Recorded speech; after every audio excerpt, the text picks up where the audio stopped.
100% आम्ही 5:45लाच आम्ही आरती करून तयार होतो।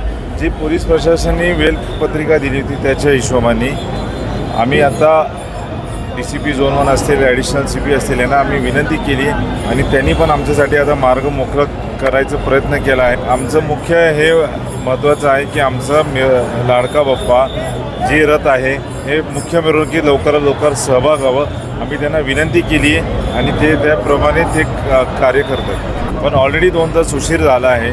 6 वाजता आम्ही निघालो असतो तर 11:15 10:30पर्यंत आम्ही अलका चौक गाठलो असतो। आता 2 तास उशीर झाला तरी ज्या टाईमला आम्ही बेलबाग चौक क्रॉस करणार। पुण्यातली विसर्जन मिरवणुकीला सकाळी 9:30 वाजता उत्साहात सुरुवात झाली। आत्ता संध्याकाळचे रात्रीच्या 8:15 वाजले, जवळपास 11 तासांचा वेळ झालेला आहे। पुणे पोलिसांनी पुणे विसर्जन मिरवणूक ही वेळेत संपवण्यासाठी सूक्ष्म नियोजन केलं होतं। मात्र मानाचे गणपती मार्गस्थ झाल्यानंतर भाऊसाहेब रंगारी हिंदुस्थानातला पहिला सार्वजनिक गणपती या मंडळाला संध्याकाळची 6ची वेळ दिली होती। मात्र आता 8:15 वाजत आले तरी आत्ताही भाऊसाहेब रंगारी गणपती हा मंडईमध्येच आहे। याच विषयावर बोलण्यासाठी आपल्यासोबत उत्सव प्रमुख पुनीत दादा बालन आहेत। दादा, पुणे पोलिसांनी विसर्जन मिरवणूक ही वेळेत संपवण्यासाठी एक सूक्ष्म नियोजन दिलं होतं। भाऊसाहेब रंगारीला संध्याकाळची 6ची वेळ दिली होती, आता 8:15 वाजलेत, 2 तास जवळपास उशीर झाला आहे। 100% आम्ही 5:45लाच आम्ही आरती करून तयार होतो।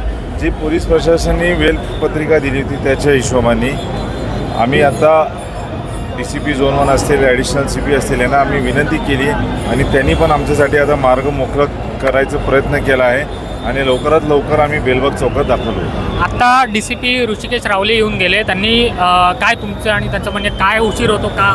नाही, मी त्याच्यावर आम्ही बोललो नाही। आमचं मुख्य हे महत्त्वाचं आहे की आमचा लाडका बाप्पा जे रथ आहे हे मुख्य मिरवणुकीत लवकरात लवकर सहभाग व्हावं आम्ही त्यांना विनंती केली आहे आणि ते त्याप्रमाणे ते कार्य करतात। 2 तास जवळपास मंडईमधनं निघण्यासाठी उशीर झाला आहे। लक्ष्मी बेलबाग चौकापासून आता पुढे वादन होणार आहे। लक्ष्मी रोडला म्हणजे अलका चौकामध्ये 11ची वेळ 10:30ची वेळ दिलेली होती, तिथून पुढेही उशीर होणार आहे। तर तिथलं कुठलं काही नियोजन असं झालं आहे? हे बघा, आम्ही प्रयत्न करू लवकरात लवकर अलका चौक पास करायची, पण ऑलरेडी 2 तास उशीर झाला आहे। 6 वाजता आम्ही निघालो असतो तर 11:15 10:30पर्यंत आम्ही अलका चौक गाठलो असतो।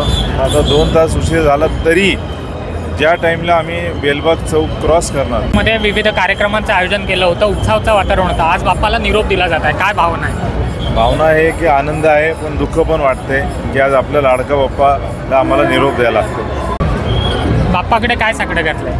नाही, बाप्पाकडे काय साकडं घालणं, त्याला मागू पण नाही शकत, सगळं देतो। तरी पण त्याच्या चरणी एवढीच प्रार्थना केली की पूर्ण या वर्षी पूर्ण भारत देशमध्ये सुख समृद्धी आणि शांती असावी। त्याला बेलबाग चौकामध्ये भाऊसाहेब रंगारी हा 6 वाजता निघून 6:30 वाजता बेलबाग चौकात येणार होता, पण असला तरी अलका चौकामध्ये जी नियोजित वेळ दिलेली आहे त्या वेळेमध्ये आम्ही पोहोचण्याचा प्रयत्न करू। दिनास कुलकर्णी, लेट्सअप मराठी, पुणे। सोशल मीडियाच्या भाऊ गर्दीत विश्वासार्हतेने चकाकणारे नाव म्हणजे लेट्सअप मराठी।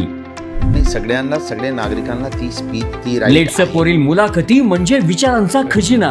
त्यानंतरच्या निवडणुकीमध्ये मला सोडून गेले। बातम्या केवळ वस्तुस्थिती सांगणाऱ्या, न प्रोपगंडा, फक्त जनतेचा अजेंडा।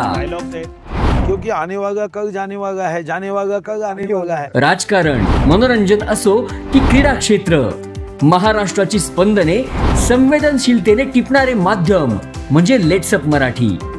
जगासोबत एक पाऊल पुढे राहण्यासाठी लेट्सअपचे ॲप, सोशल मीडिया आणि वेबसाईट सोबत कनेक्टेड रहा।